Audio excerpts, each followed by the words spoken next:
Success पाना है तो मोटिवेट रहोगे तो सफलता आपके कदम चूमेगी।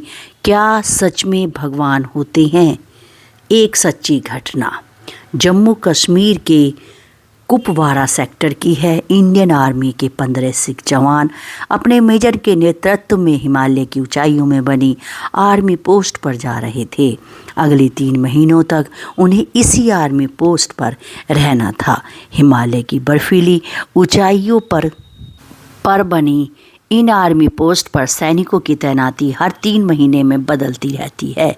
जाहिर सी बात है कि उस पोस्ट पर जो आर्मी की टुकड़ी रहती थी उन्हें इस आने वाली टुकड़ी का बेसब्री से इंतजार रहता था। सर्दी का मौसम था और बीच बीच में बर्फ़ पड़ने की वजह से कड़ाके की ठंड पड़ रही थी। इससे इन दुर्गम रास्तों पर सफ़र और भी मुश्किल हो गया था। सफ़र के बीच मेजर के मन में ख्याल आया, काश एक कप चाय मिल जाती तो बड़ी राहत मिलती। ऐसा इसलिए क्योंकि ये देर रात का समय था और इतनी ठंडी में भला कौन ही दुकान खोलेगा। 1 घंटे ऐसे ही पैदल चलने के बाद ये काफिला सुनसान जगह में बनी एक छोटी सी दुकान के पास रुका, जो कि चाय की दुकान लग रही थी। दुकान पर ताला पड़ा हुआ था। मेजर ने कहा, जवानों, चाय तो किस्मत में नहीं, हमें थोड़ा आराम कर लो। यहाँ पर सेना की इस टुकड़ी ने करीब 3 घंटे पहले सफ़र शुरू किया था। एक जवान बोला, सर ये चाय की दुकान है, हम चाय बना सकते हैं, बस ये ताला तोड़ना होगा। आर्मी मेजर सोच में पड़ गए कि एक अनैतिक सलाह थी, लेकिन ठंड में थके सेना के जवानों को 1 कप चाय से बड़ी राहत मिलेगी। ये सोचकर उन्होंने अनुमति दे दी और जवानों ने ताला तोड़ दिया। किस्मत उनके साथ थी। दुकान में चाय बनाने का सारा सामान और बिस्कुट के कुछ पैकेट भी थे। फटाफट गर्मा गर्म चाय बनी और चाय बिस्कुट से तरोताज़ा होकर आर्मी के जवान आगे बढ़ने को तैयार थे। मेजर ने सोचा, उन्होंने दुकान तोड़ी और बिना दुकान के मालिक की आज्ञा के चाय बिस्कुट लिया। लेकिन हम कोई चोर मंडली तो है नहीं, हम तो आर्मी के अनुशासित जवान हैं। मेजर ने 1000 रुपये पर्स से निकाले और दुकान के काउंटर पर एक डिब्बे में ऐसे दबा कर रखा कि चाय वाले को आसानी से मिल जाए। मेजर अब अपराध भावना से मुक्त हुए और उन्होंने दुकान के दरवाजे बंद कर आगे बढ़ने का आदेश दिया। 3 महीने का समय बीता। इंडियन आर्मी की इस टुकड़ी ने बड़ी जिम्मेदारी और सजगता से आर्मी पोस्ट पर ड्यूटी निभाई। सबसे अच्छी बात तो ये थी कि इस दौरान हुई कई झड़पों के बावजूद सभी सही सलामत थे। अब समय आ गया था कि अगली टीम उनकी जगह लेने के लिए आए। वो दिन भी आ गया। उस टुकड़ी ने आगामी टुकड़ी की जिम्मेदारियां सौंपी और वापसी को निकल पड़े। संयोगवश वो फिर उसी दुकान पर रुके।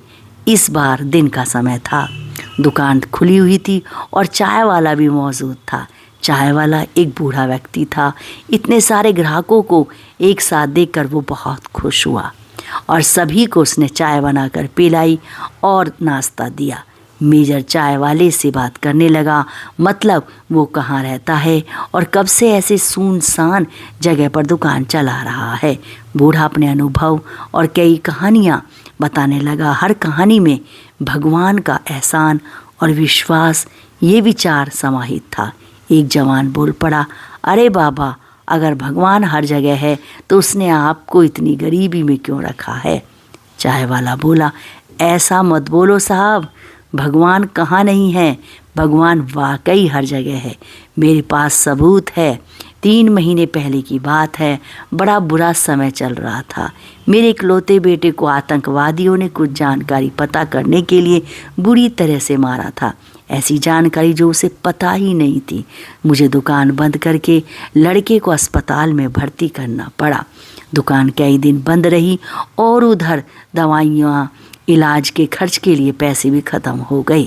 आतंकवादियों के डर से लोग भी मुझे उधार देने से बच रहे थे। मैं बड़ा निराश और नाउम्मीद हो चला था। साहब, उस दिन मैंने भगवान को याद किया और मदद के लिए प्रार्थना की और वाकई में भगवान उस दिन मेरी मदद करने दुकान पर आए। और हुआ यह कि अगले दिन सुबह जब मैं दुकान पर लौटा तो क्या देखता हूँ कि दुकान का ताला टूटा पड़ा है। मेरी तो सांस ही रुक गई, लगा कि सब खत्म हो गया, जो थोड़ा बहुत था वो भी चला गया। तभी मेरी नज़र काउंटर पर डिब्बे से दबे 1000 रुपयों पर पड़ गई। साहब, आप अंदाज़ा नहीं लगा सकते उस दिन मेरे लिए उन रुपयों की क्या कीमत थी। कौन कहता है भगवान नहीं है? भगवान सच में है साहब, बिल्कुल है। चाय वाली की आंखों में गहरी विश्वास की चमक थी। सभी जवानों की आंखें मेजर की आंखों से मिली और मेजर समझ गए और इशारों में ही सबको आदेश दिया कि कोई कुछ नहीं बोलेगा। मेजर साहब उठे, चाय का पैसा दिया और बूढ़े से हाथ मिलाकर बोले, सही कहते हो कि भगवान है। और चाय के लिए शुक्रिया, आपकी चाय बहुत अच्छी थी। सभी जवानों की आंखें मेजर की आंखों से मिली, जो कि थोड़ा नम हो चली थी। पहली बार उन्होंने ऐसा नोटिस किया। सेना के जवानों के लिए उस रात वो दुकान भगवान की कृपा बन गई और अगली सुबह बूढ़े चाय वाले के लिए मेजर साहब भगवान बन गए। भगवान कहाँ हैं? भगवान हर जगह हैं। कई बार आप भी किसी के लिए भगवान का रूप बन सकते हैं। भगवान ऐसे ही लोगों को माध्यम बनाकर अपना काम करता है। और कभी कभी हमारे मन में ख्याल आता है कि भगवान होते हैं या नहीं। हम सोचते हैं कि भगवान हमें कोई चमत्कार दिखाए, अपने होने का सबूत दे। भगवान की सत्ता ऐसे कार्य नहीं करती, न ही आपके लिए उन्हें खुद को सिद्ध करने की आवश्यकता या मजबूरी है। भगवान तो एक बच्चे के समान निश्चल हैं। सिर्फ प्रेम और विश्वास से ही उन्हें पाया जा सकता है। आपके अंदर भी उन्हीं की शक्ति है। उस शक्ति पर भरोसा रख कर दिमाग के घोड़े दौड़ाओ और सारे संभव प्रयास कीजिए। उस चाय वाले ने भी सारे प्रयास करने के बाद भगवान को याद किया। कहा भी गया है कि God help those who help themselves. भगवान पर विश्वास से जुड़े अपने अनुभव, सवाल, सुझाव नीचे ज़रूर कमेंट करें। और आपको ये कहानी कैसी लगी कृपया कमेंट करके ज़रूर बताएं। और ऐसी ही और भी बहुत सारी कहानियों को सुनने के लिए चैनल को सब्सक्राइब करें। राधे राधे, जय श्री कृष्णा।